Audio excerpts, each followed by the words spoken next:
Mga bro, isa na namang game changer sa larangan ng depensa ang paparating ngayong taon, ang Iron Beam, ang pinakaunang anti-missile laser system ng Israel na ready na para sa military use. Imagine ninyo, isang high-power laser na literal na pumuputol ng incoming missiles at rockets sa ere gamit ang liwanag lang. Hindi ito science fiction, mga bro, totoong nangyayari na. Ayon sa Israeli Ministry of Defense, matagumpay na nitong natapos ang serye ng tests at nakahanda ng i-deploy bago matapos ang taon. Ang maganda rito, hindi ito papalit sa mga existing systems gaya ng Iron Dome, David's Sling, at Arrow missile defense systems, kundi magiging complement nila.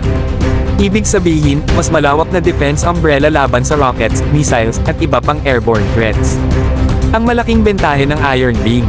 Low cost per shot. Kung ang isang missile interceptor ay nagkakahalaga ng libo-libong dolyar kada gamit, ang isang laser beam ay halos kuryente lang ang puhunan. Isipin ninyo mga bro, mas matipid, mabilis, at practically unlimited ang bala hanggat may power supply. Para itong cellphone na kailangan lang ng charge para magpatuloy sa laban. Siyempre, hindi rin natin pwedeng kalimutan ang strategic context. Sa gitna ng paulit-ulit na rocket attacks mula Gaza, Lebanon, at kahit mula sa Houthis sa Yemen, sobrang critical para sa Israel ang magkaroon ng ganitong klase ng next generation air defense.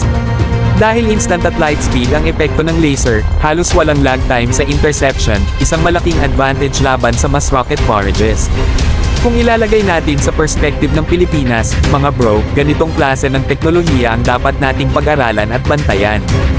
Imagine mga barko ng Philippine Navy na may sariling laser CIWS, yan ang tunay na deterrent sa West Philippine Sea.